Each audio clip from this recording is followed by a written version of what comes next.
Welcome to Smashville. This is PK Subban. I'm Dan Hamhuis. This is Craig Smith. This is Mike Fisher.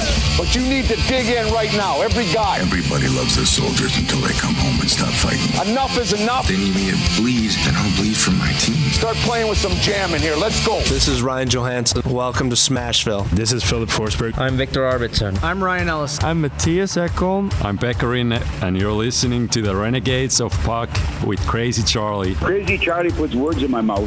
You can't trust that guy.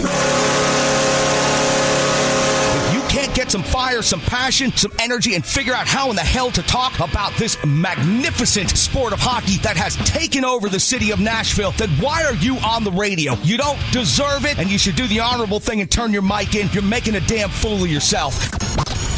This is my declaration. I'm coming after every single one of you. The lazy, the tired, the boring voices out there. Your time is up. I'm Crazy Charlie Saunier. I'm Pete Weber of the Nashville Predators. I'm Roman Yossi of the Nashville Predators. I'm Colton Sissons of the Nashville Predators. I'm Eustace of the Nashville Predators. You're listening to the Renegades of Puck with Crazy Charlie. Find a way, boys. No more half-stepping. Now, here's your host and captain, Crazy Charlie Saunier.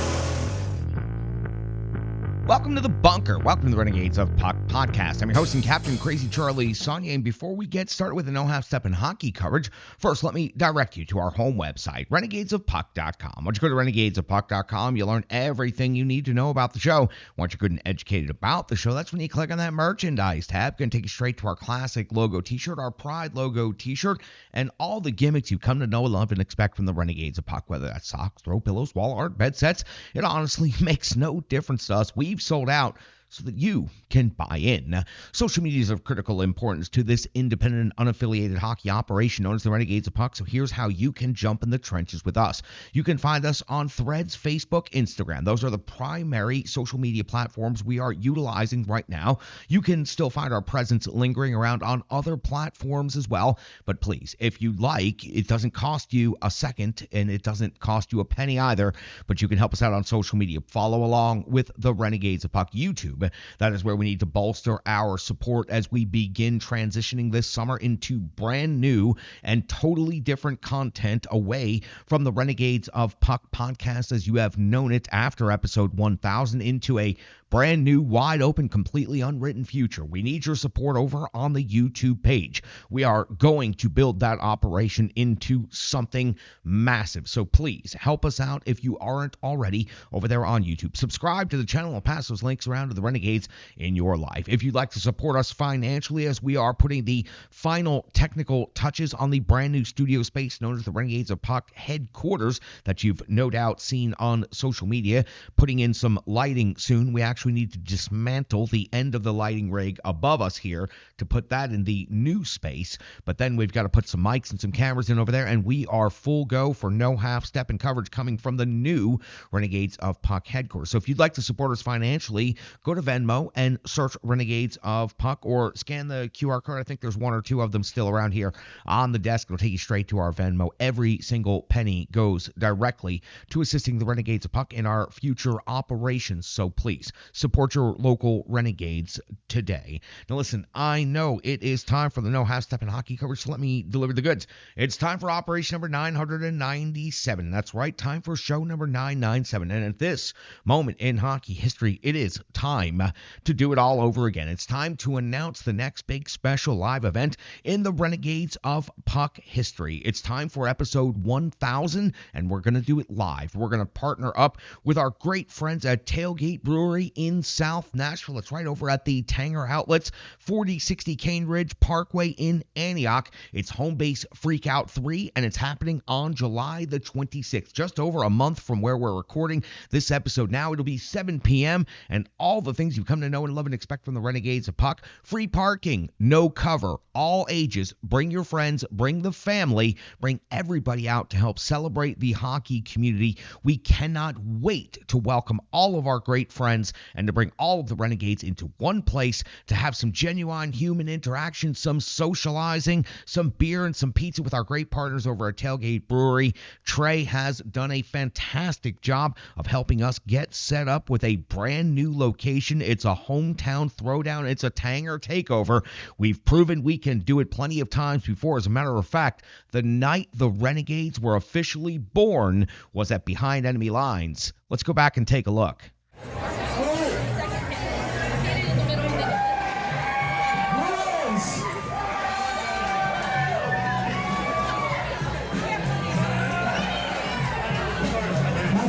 Is going to fall off this thing. Please welcome from Frostworks, Tennessee, and from Brandon's Road, Chris Allen Wilson! And joining him, this fellow, Bay Turkey partner, from 102 Pike Down the Game,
it's about the game, biggest one they've got.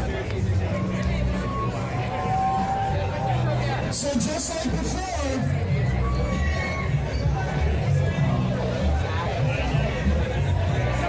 okay. Woo! Hey! Go Preds! Go Preds! At the board. Man, having a microphone is like all kinds of power.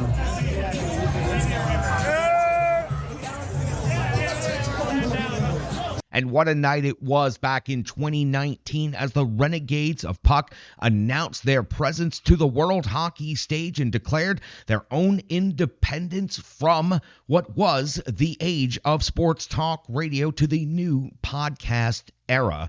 Over 500 people joined us in Dallas, and it was incredible. We sold out the place, all the beer, all the food, and we had incredible guests and a lot of fun. And one of the guests that was there that night that helped make the Renegades' reputation so strong from day one, the one and only Chris Mason, well, he's returning for Home Base Freakout 3 and for the 1000th episode. We'll have more guests to announce coming up here in the future. We'll have prizes like we always do. We'll have a raffle. We'll have a drawing. We'll have lots of good stuff going on. But the most important thing is it's a night of fun, positivity. It's a hockey house party at Tailgate Brewery in South Nashville. We are so incredibly appreciative of our partners over there at Tailgate Brewery and South Nashville location at the Tanger Outlets just off of I-24 in Antioch. It is a spectacular location and a huge room. Renegades, we're going to fill that place up and we're going to have ourselves a fantastic time. I'm talking to all kinds of different guests, all kinds of different people, but you'll have to just keep monitoring on social media as we will be announcing more about that soon. Now listen, we do have some things to cover here as far as the hockey landscape is concerned. The Stanley Cup final has recently concluded. Congratulations to the Florida Panthers for winning their second consecutive championship in their third consecutive Stanley Cup final. Also defeated the Edmonton Oilers 2 consecutive years. The series went 6 games, and it seemed like it was going to be an all-time classic. But the thing about those 6-game series is when they seem like they're going to be an all-time classic, suddenly Game 5 leads to Game 6, and the series ends 4-2, and you're like, wow, it wasn't as great as I thought it was going to be. But let's go back and share a few thoughts on it, because it was, through the first 5 games, it was a spectacular series. Maybe the first 4 games and just a little bit more. Game 1 saw a 4-3 final in overtime, with the Oilers taking the victory, leading 1-0. Game 2 saw the Florida Panthers win 5-4 in double overtime, tying the series up. It was physical, it was chaotic, it was electric, and Edmonton delivered the goods as far as the crowd and the atmosphere and everything that went on around these games. Now, back in Florida, it was very much equaled in Game 3 as far as the atmosphere and the electricity of the moment. And the Florida Panthers came away with the 6-1 victory on home ice to take a 2-1 series lead. But then in Game 4, we returned to the very close, highly contested, very physical hockey with a 5-4 overtime victory by Edmonton, tying the series up at 2 apiece. In Game 5, it was Florida winning 5-2, taking the 3-2 lead, and then it was a 5-1 victory to clinch the Stanley Cup in Game 6, winning the series by a total of 4-2. So through the first 4 games, we had 3 overtime games, one of them going to double overtime. We had record-breaking last-second comebacks in the third period. We had incredible physical hockey, mayhem, and chaos all over the place. And then in Game 5, the Florida Panthers asserted their dominance on the series, would outscore the Edmontons 10-3.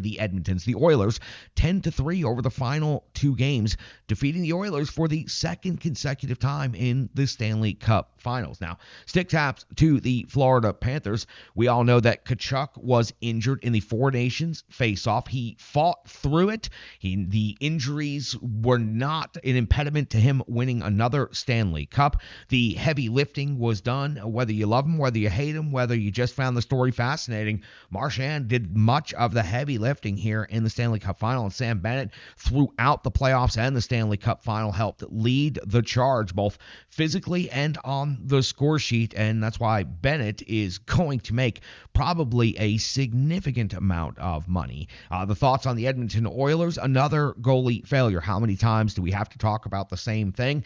This time, Skinner and Pickard, you couldn't tell who was going to get the start, how quickly they were going to get pulled, or what was going to happen. The organization failing Connor McDavid, Leon Draisaitl, and all the other players put together on that Oilers team that seemed to be destined to win the Stanley Cup this year. They were unable to do so. The Oilers, after falling behind in the first round to the LA Kings, woke up and ran all the way through, but ran out of steam in Game 5 and 6 against the Florida Panthers. Last year falling in 7, this year falling in 6.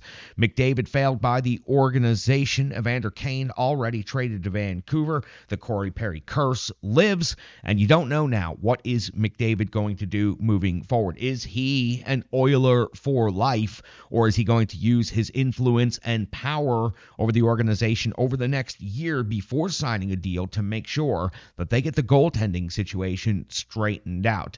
Everyone knew going into this playoffs the Oilers' number one question mark was going to be their goaltending, and it came back and bit them at the end yet again, as it's done many times. The Oilers will probably now overreact and go out and make a significant trade for what they think is the best veteran goaltender to help get them over that next level. Is it a player like a Jake Ottinger? Would the Predators part ways with UC Saros for the right package coming back from Edmonton? There are certainly plenty of good netminders out there that the Edmonton Oilers could trade for if they wanted to solve that problem. But they may overreact. McDavid, though, could choose a new alternative future with a different franchise if he wants to. He doesn't have to sign anything. He can hold out and wait until his contract is fully up and then make the decisions what's best for him, his family, and basically the future, because the Edmonton Oilers have not proven that they can be a championship team at any point since Mark Messier left. Now, for the nation of Canada, that was also yet again a failure to bring the Stanley Cup home. Canada, no cups since 93, but the state of Florida has hosted 6 consecutive Stanley Cups, 3 by Tampa Bay, 3 by the Florida Panthers, each of those teams winning twice. So 4 Stanley Cups have been won by the state of Florida in the last 6 years. All 6 finals have been in Florida. The nation of Canada has yet to win a Stanley Cup since 1993.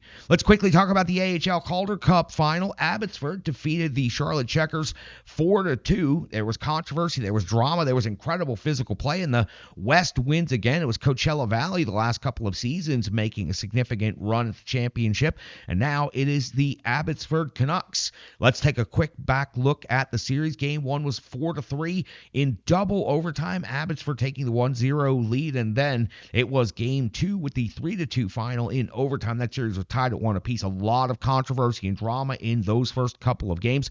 Nostradamus of the Renegades of Puck was in attendance, keeping me updated on everything that was going on down there, and it sounded like it was an electric atmosphere. Game 3 saw a 6-1 victory for Abbotsford, taking a 2-1 victory. Game 4 saw a 3-2 victory, leading to a 3-1 series lead for Abbotsford. Now, Game 5 with the Charlotte Checkers backs against the wall, a 4-3 final in overtime, extending the series to a Game 6, bringing it back home to Charlotte, and that's where Abbotsford would win 3-2, winning the series 4-2. So, much like the Stanley Cup final, the Calder Cup final started with back-to-back overtime games and ended in 6. So, a lot of similarities between the two series. They were both very enjoyable to watch. Abbotsford was clearly the best team in the AHL this year. The Admirals would not have beaten this team if they had gotten past the Texas Stars and gotten to the conference finals. Abbotsford would have beaten Milwaukee. I do believe that after watching that team play all the way through the Calder Cup finals.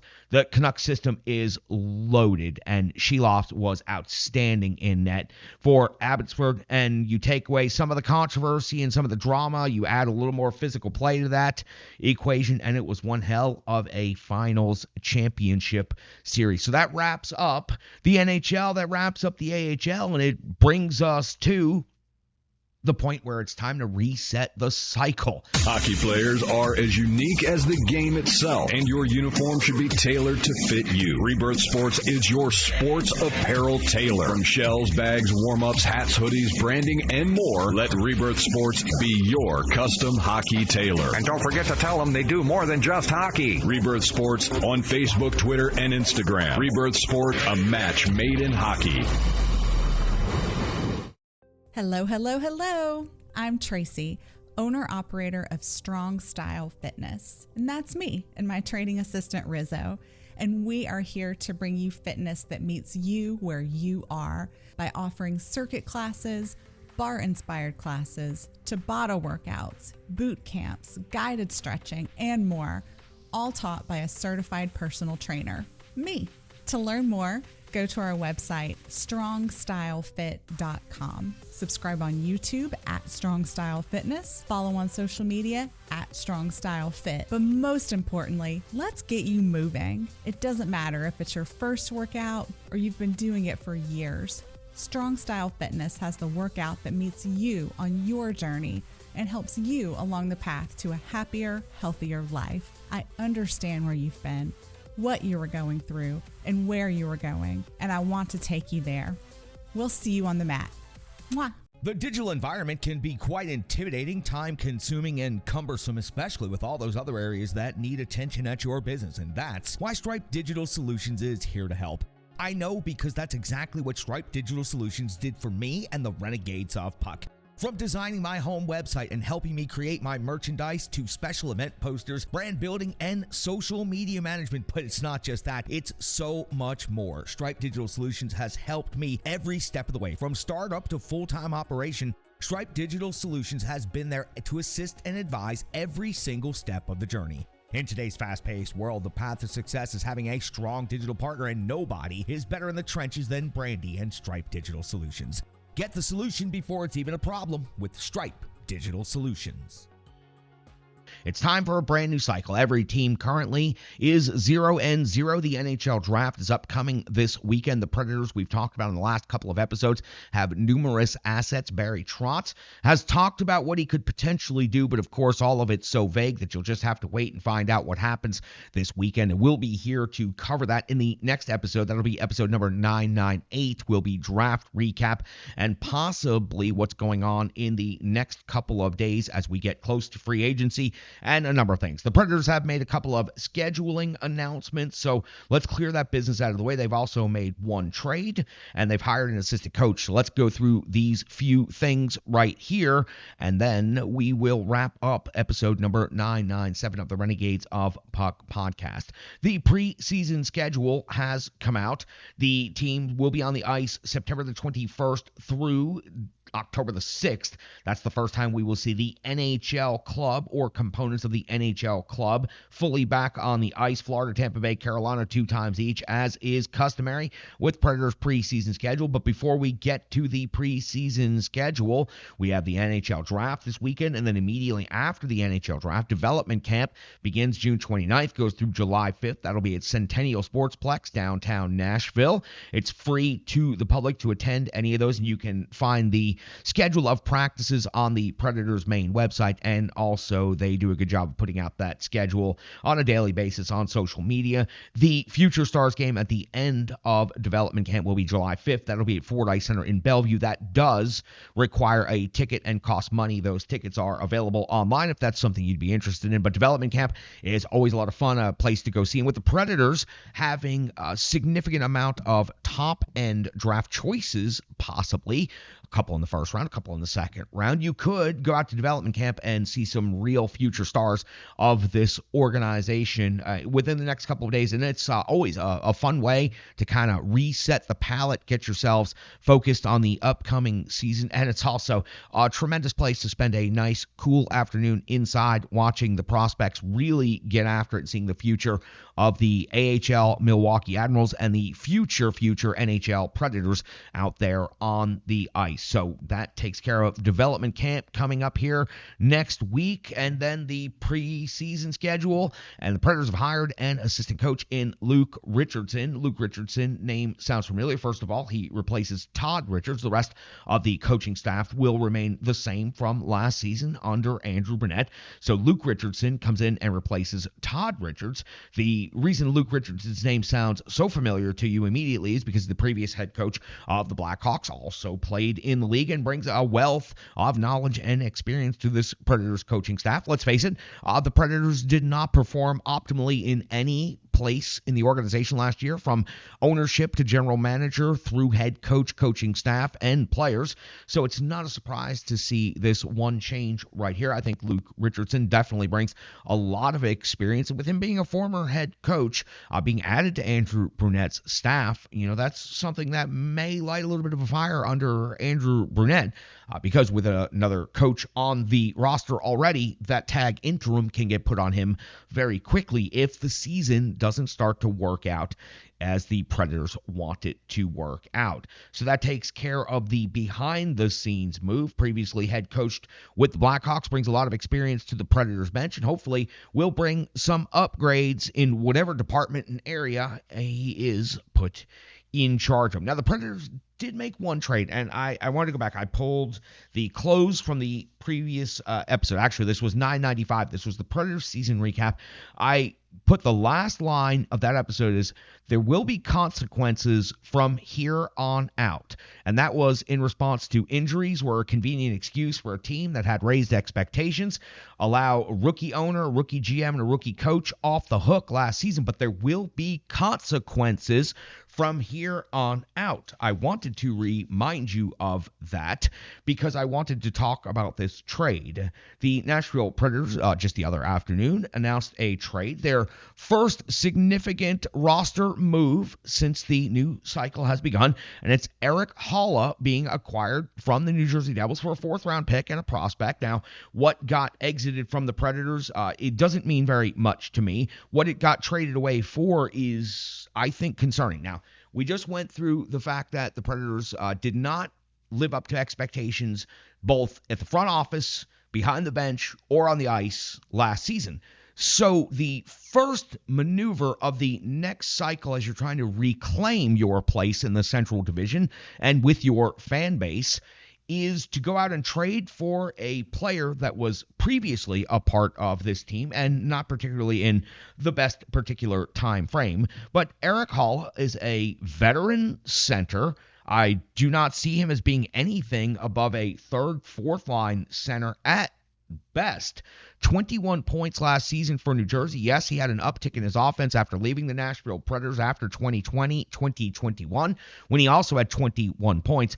But I do not see how trading for Erik Haula and the amount of money he's making, over $3 million, 1 year left on his contract, I do not see how Erik Haula made the Nashville Predators a better team on the ice, and I do not understand how that move makes anyone feel better about the front office maneuverings going forward into this weekend's draft. Again, there will be consequences if this team is a total clusterfuck this next season. If those high-value, high-dollar free agents do not perform, if the team does not get out of the gate better than they did last year, then there will be a coaching change. There will be player change, and the GM, although he is beloved and has had a long career here in Nashville, he has been fired before as the head coach, and he will be fired by the new ownership group if he does not make better moves. Now, is the indication of Haula being added to the roster a sign that the Predators are about to trade one of their rostered centers? I can't imagine that being Colton Sissons, Predator for life and very affordable, and still a fantastic fourth-line player. Does that mean Ryan O'Reilly is about to be headed out the door here as we head into the draft? I don't know what Barry Trotz has cooking behind the scenes, but this first maneuver raises an eyebrow and is a concern for me. Erik Haula is not the player for the Predators' future. Erik Haula is a player from the Predators' past who did not perform at a particularly high level, and I did not feel should be brought back this time. What could the Predators have done with that fourth-round draft pick and that prospect? Well, I don't know. Perhaps the Predators could have traded with Anaheim for Zegras, who was available. The Predators supposedly had interest in him multiple times. He was out there, and the Flyers were able to pick him up for a similar trade package. He could have been a part of the future of this Nashville Predators team. But I don't see Erik Haula as being a part of the future of this Nashville Predators team. At best, a very fun third line with LaRue and Bunting. Could be interesting, could cause some mayhem.